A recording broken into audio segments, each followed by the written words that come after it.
न्यायमंत्री किरण जी, सर्वोच्च न्यायालयाचे न्यायमूर्ती आदरणीय उदय ललित जी, न्यायमूर्ती आदरणीय चंद्रचूड़ साहेब, न्यायमूर्ती आदरणीय गवई साहेब, न्यायमूर्ती आदरणीय अभय ओक साहेब, कराड साहेब तर आपलेच आहेत, मुंबई उच्च न्यायालयाचे मुख्य न्यायमूर्ती आदरणीय दीपंकर दत्तो साहेब, उच्च न्यायालयाचे न्यायमूर्ती श्री सय्यद साहेब, शिंदे साहेब आणि गंगापूरवाला साहेब, पण व्यासपीठावरील सर्वच मान्यवर, सर्व खंडपीठाचे मान्यवर न्यायाधीश, वकील मंडळी आणि जमलेल्या माझ्या बांधवांनो, भगिनींनो आणि मातांनो, एका अप्रतिम न्याय मंदिराचं आज लोकार्पण होते आणि लोकार्पण करताना किरणजी आपण जे बोललात ते बरोबर आहे की भूमिपूजनाच्या वेळेला मी नव्हतो, पण झेंडा लावायला मी आलो.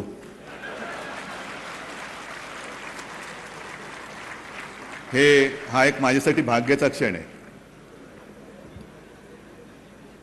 आणि या इमारतीबद्दल आपण सगळ्यांनी ऐकलेलं आहे. विशेषतः या शहरातील सर्व जे या विषयाशी संबंधित आहेत, ते विधितज्ञ आहेत, कायदाप्रेमी आहेत, त्यांना या खंडपीठाचा इतिहास संपूर्ण माहिती गवई साहेबांनी जो सांगितला. आणि ही इमारत पाहिल्यानंतर मला असं वाटतं, थोडंसं वेगळं बोलतो मी, की ही इमारत पाहण्यासाठी सुद्धा लोक आली पाहिजेत. त्यांना पकडून आणण्याची वेळ येता कामा नये. आपल्या मराठीमध्ये एक म्हण आहे, शहाण्याने कोर्टाची पायरी चढू नये. पण आता होते असं की या कार्यक्रमाच्या निमित्ताने, अरे मी कुठे काय बोललेलो आहे का? या कार्यक्रमाच्या निमित्ताने जे काही येणं जाणं माझं कोर्टामध्ये होत आहे, मी एक गोष्ट अभिमानाने सांगेन की दीपंकर दत्तोजींनी परवानगी दिली म्हणून आपल्या मुंबई कोर्टाची जी एक अप्रतिम वास्तू आहे ब्रिटिशांनी बांधलेली, ती आपण जनतेसाठी खुली केली. Heritage walk. लोक येत आहेत, बघून थक्क होत आहेत. मी सुद्धा गेलो होतो, बघून थक्क झालो. आणि ती जी कोर्ट रूम आहे जिथे लोकमान्यांनी एक सिंहगर्जना केली होती की स्वराज्य हा माझा जन्मसिद्ध हक्क आहे आणि तो मिळवणारच, तो मी मिळवणारच,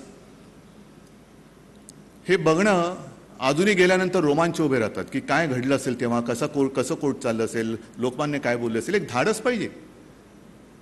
आज मी प्रामाणिकपणाने सांगतो, मी हळूच उदयजींच्या कानात सांगितले की अशा प्रसंगी बोलण्याचं कधी मला बोलण्याची संधी मिळत नाही, पण आज मला तुमच्या सगळ्यांचं नाही म्हटलं तरी एक दडपण आहे. आणि कराड साहेब, असं इकडे व्यासपीठावरती बोलताना दडपण येत असेल तर तिकडे त्या सिंहाने जी गर्जना केली असेल त्या न्यायमूर्तींच्या समोर काय धाडस असेल, काय हिंमत असेल. आणि ह्या वास्तू ज्या आहेत त्या वास्तू त्या चैतन्याने भारलेल्या आहेत. आणि ती जशी वास्तू आहे तसं मी आज आपल्या सर्वांच्या साक्षीने दीपंकरजी आपल्याला वचन देतो. कौन सा वचन? जो आप मेरे पीछे पड़े हैं कि हमें हाईकोर्ट के लिए बिल्डिंग चाहिए, वो सिर्फ आपका नहीं, मेरा भी सपना है. आणि ते मी करणारच. आणि तारीख तर आपण ठरवूच, पण मी आदरणीय रमण्णा साहेबांना आजच आमंत्रण देतोय की आपको भी आना होगा भूमिपूजन के लिए. आणि प्रयत्न असा करू की आपल्याच कारकिर्दीत त्याचं उद्घाटन सुद्धा करायचं.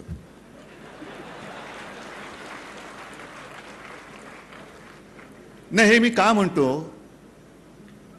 की आता चंद्रचूड़ साहेबांनी एक बाजू कोर्टाची काय काय चाललेलं आहे, किती केसेस आहेत आणि न्यायमूर्ती किती काम करत असतात, आम्हाला पूर्ण आदर आहे.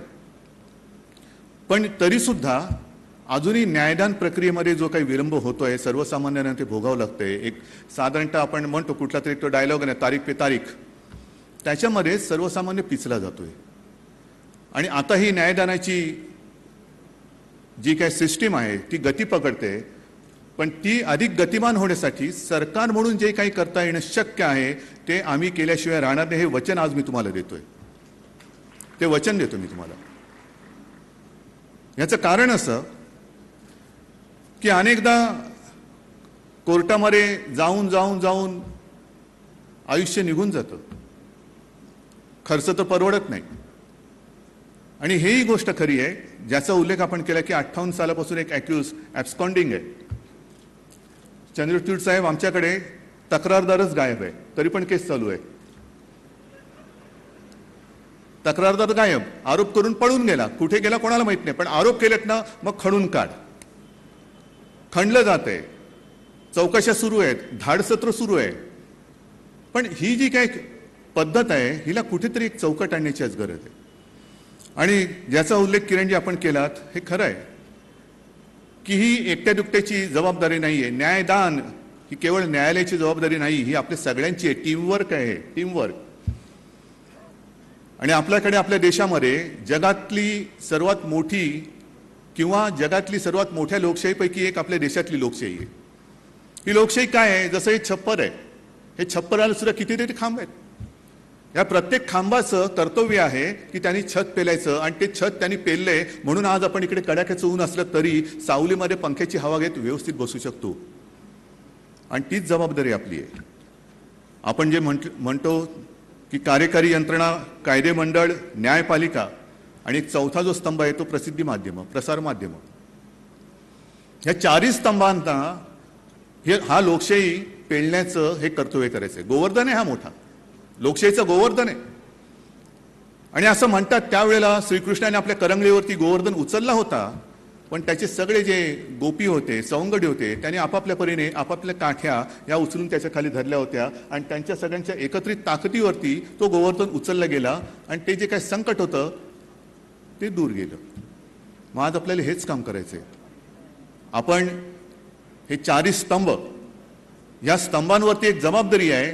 दबाव हा आहे, जरूर आहे, तो माझ्या लोकशाहीचा आणि माझ्या सर्वसामान्य जनतेचा आहे की आम्हाला न्याय पाहिजे असेल तर न्याय हा आम्ही तुमच्याकडनं अपेक्षित करतो आहोत.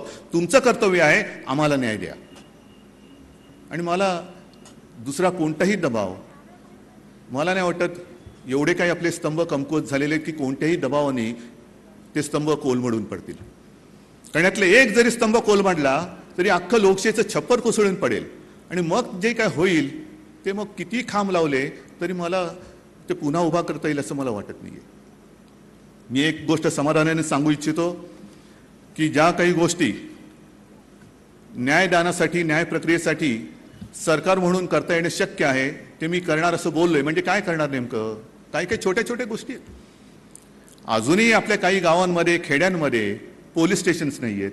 मग ती पोलीस स्टेशन्स आम्ही करतोय. आता 1-2 दिवसापूर्वीच अमरावतीमध्ये आपण अचलपूरमध्ये तिथे पोलीस स्टेशनची लोकार्पण केलं. पोलीस स्टेशन आणि पोलीस स्टेशनच्या बाजूलाच पोलिसांसाठी निवासाची सोय.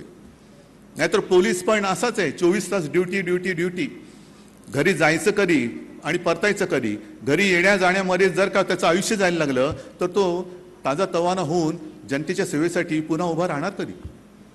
म्हणून आपण पोलीस स्टेशनची निर्मिती करतो आहोत, त्यांच्या बाजूला त्यांची निवासाची सोय करतो आहोत.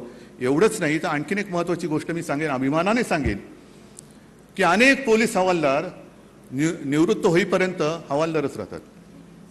तर ते रिटायर होईपर्यंत त्यातला माझा प्रत्येक हवालदार हा पोलीस उपनिरीक्षक झालाच पाहिजे असा आपण निर्णय घेतलेला आहे. आणि त्याचा मला अभिमान आहे की कदाचित महाराष्ट्र एकमेव असेल, पहिलं असेल, किंवा जे काही हाताच्या बोटावरती मोजण्याएवढी राज्य आहेत त्यातलं महाराष्ट्र एक राज्य आहे की पोलिसांना सुद्धा आपण त्यांच्यापर्यंत पोहोचवतोय. आणि त्याचा फायदा हा केवळ त्यांच्या व्यक्तिगत फायद्यासाठी जरूर होईल, पण त्याचबरोबरीने गुन्ह्याचा तपास करण्यासाठी सुद्धा जी एक अधिकाऱ्याची गरज असते ते अधिकार घेतलेली लोक हे आपल्याला अधिक मिळणार आहे. जवळपास 1.5 लाख लोकांना याचा फायदा होणार आहे. आणि त्यांचा फायदा म्हणजे आपल्याला कायदा सुव्यवस्था त्याच्यासाठी त्याचा उपयोग होणार आहे.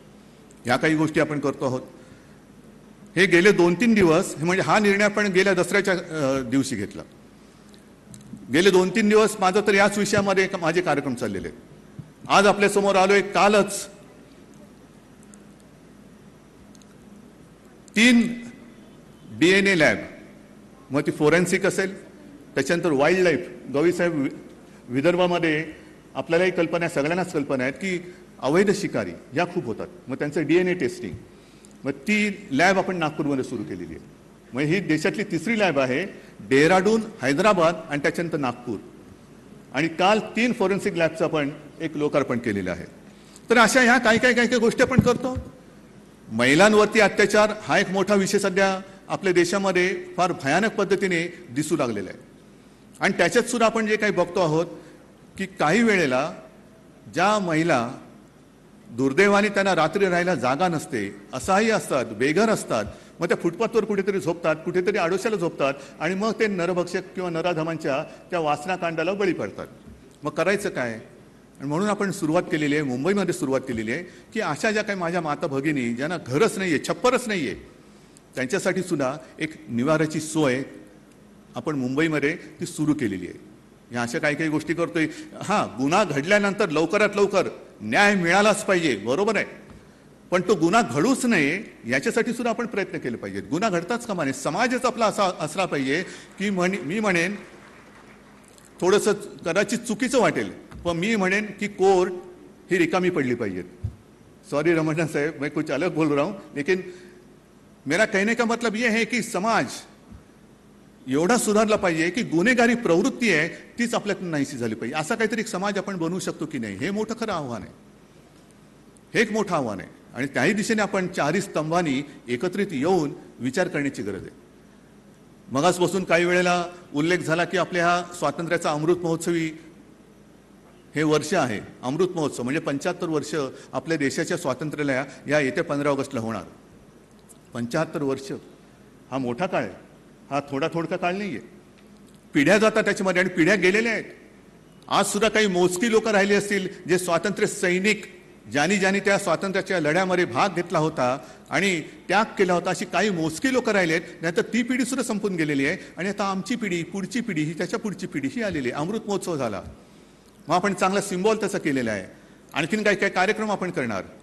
पण ह्या अमृत महोत्सवी वर्षामध्ये आपण नेमके कुठे आहोत याचा एक विचार करण्याची गरज आहे. अमृत महोत्सव हा जसा एक शब्द आहे, तसा अमृत मंथन हा सुद्धा एक फार महत्त्वाचा शब्द आहे. अमृत मंथन म्हणजे काय की संपूर्ण समुद्रात घुसळून ते अमृत काढलं. तसं मला असं वाटतं की या अमृत महोत्सवाच्या निमित्ताने आपल्या स्वातंत्र्याचं अमृत मंथन करायला काय हरकत आहे. काय नेमकं काय घटनेमध्ये काय लिहिलेलं आहे. जो उल्लेख मी माझ्या दसऱ्याच्या भाषणात केला होता की आपल्या देशाची लोकशाही ही नेमकी काय आहे. संघराज्य आहे का. केंद्र सरकार त्या वेळेला जेव्हा घटना बनत होती आणि ज्या घटनेची शपथ आपण व्यासपीठावरील सगळे घेतो, अगदी माननीय राष्ट्रपतींपासून सगळेजण घेतात, त्या घटनेमध्ये नेमकं लिहिलेलं काय आहे. काय केंद्राला किती अधिकार आहेत, राज्यांना किती अधिकार आहेत, राज्याच्या वरती केंद्र सरकार आहे का. आणि मी जी काय माहिती घेतली त्या माहितीनुसार ही घटना जेव्हा बनत होती त्याही वेळेला काही तज्ज्ञांनी हे विषय काढले होते. डॉक्टर बाबासाहेब आंबेडकर, त्यांना प्रश्न विचारले गेले, अहो हे तुम्ही सगळं सांगताय, पण हे केल्यानंतर राज्यांचे अधिकार कुठे आहेत. तुमचं केंद्र सरकारच बॉस होणार. आणि त्यांनी स्वच्छ शब्दात सांगितलं होतं की असं अजिबात होणार नाही. एक मोजके अधिकार जर का सोडले तर केंद्र एवढीच सार्वभौमत्व जे आहे ते राज्यांना देखील आहे. राज्य सुद्धा सार्वभौम आहेत. केंद्र एवढीच त्यांना एक ताकद आहे, अधिकार आहेत. मग हे अधिकार आज आपण वापरतो आहोत का. आपल्या अधिकारावरती गदा येते आहे का. कारण हे मी एवढ्यासाठी सांगतोय की 75 वर्ष झाली, अरे बरं झालं बाबा 75 वर्ष झाली, आता पुढे काय व्हायचं ते होऊ दे, स्वातंत्र्याचं माझं काम झालं नाही. आपल्याला म्हणजे माझ्या पिढीला आणि पुढच्या पिढ्यांना हे स्वातंत्र्य हे आणायचं मिळालेलं आहे. आम्ही काही केलेलं नाहीये. त्याच्यासाठी लढा द्यायचा होता तो आधीच्या पिढीने दिलेला आहे, त्याग करायचं होतं त्या पिढीने दिलेला आहे, केलेला आहे. आम्ही 75 वर्ष झाली म्हणून ते साजरी करतो आहोत. पण हा स्वातंत्र्याचा महोत्सव हा केवळ 75 वर्षासाठी मर्यादित नाही, तो चिरंतन आपल्याला टिकवायचा आहे. चिरंतन म्हणजे कित्येक वर्ष येतील जातील, पण पुन्हा कधी आपल्याला पारतंत्र्य येणार नाही, गुलामगिरी आपल्या नशिबात येऊ नये. हे जर का वाटत असेल तर नम्रपणाने मी एक विनंती करतो की आज सगळे व्यासपीठावरील तज्ज्ञ आहेत, म्हणजे आपल्या सरन्यायाधीश आहेत, देशाचे आणखीन काय पाहिजे. या सगळ्या विधितज्ञांनी एक देशाला मार्गदर्शन केलं पाहिजे की काय नेमकं स्वातंत्र्याचा अर्थ काय आहे, कोणाला किती अधिकार आहेत. हा तू पदावर आहेस, पण पदावर आहे म्हणजे तुझी मर्जी हा तुझा अधिकार होऊ शकत नाही. तुझा अधिकार वेगळा आणि तुझी मर्जी वेगळी. हे आम्हाला कोणीतरी सांगायला पाहिजे. आणि म्हणून आज या निमित्ताने थोडंसं मी वेगळं बोललो असेल, पण ते सर्वसामान्यांच्या मनातलं बोललेलो आहे आणि त्याच्यावरती सुद्धा मला आशा नाही, मला विश्वास आहे की लवकरात लवकर ह्या सगळ्या तज्ज्ञ लोकांकडनं एक प्रकाश पडेल आणि सगळ्यांना एक घटनेची चौकट काय असते ती चौकट, त्या चौकटीत जर का काम केलं तर मला वाटतं समाज, देश हा गुन्हेमुक्त होऊ शकेल. केवळ कायदा पाळला, घटनेमध्ये काय काय सांगितलेले हे एवढं जरी आपण पालन केलं ना तरी सुद्धा आपला देश, त्याची संस्कृती, आपल्यावरचे संस्कार हे केवळ आपण एकमेकात बोलण्यापुरते राहणार नाहीत तर जगामध्ये त्याची कीर्ती होईल आणि तो जो काय राहील तो आपल्या अमृत महोत्सवापेक्षाही फार मोठा दिवस असेल आणि त्या दिवसाची अपेक्षा करून तूर्त मी आपली रजा घेतो. जय हिंद, जय महाराष्ट्र. तर मुख्यमंत्री उद्धव ठाकरे औरंगाबाद दौऱ्यावर आहेत. औरंगाबाद उच्च न्यायालयाच्या औरंगाबाद खंडपीठाच्या नवीन इमारतीचं आज लोकार्पण होतं आणि त्या दरम्यानच्या कार्यक्रमात मुख्यमंत्र्यांनी अनेक महत्त्वाच्या मुद्द्यांवर भाष्य केलेलं आहे. न्यायव्यवस्थेसंदर्भात त्यांनी भाष्य केलेलं आहे आणि त्यासोबतच मी भूमिपूजनाला नव्हतो मात्र आता या कार्यक्रमाला, लोकार्पणाच्या कार्यक्रमाला उपस्थित आहे असं काहीशा मिश्किल भाषेमध्ये त्यांनी उपस्थितांना सांगितलेलं आहे. तर न्यायव्यवस्थेतली प्रक्रिया वेगवान करण्यासाठी शक्य ते सर्व प्रयत्न केले जातील असं आश्वासनही मुख्यमंत्री उद्धव ठाकरे यांनी दिलेलं आहे. अनेक खटल्यांमध्ये तक्रारदार गायब आहेत मात्र खटले सुरू आहेत. आमच्याकडे अनेक तक्रारदार गायब झालेले आहेत मात्र चौकशा आणि धाड सत्र सुरूच आहेत असे काही महत्त्वाचे भाष्य सुद्धा मुख्यमंत्री उद्धव ठाकरे यांनी केलेलं आहे.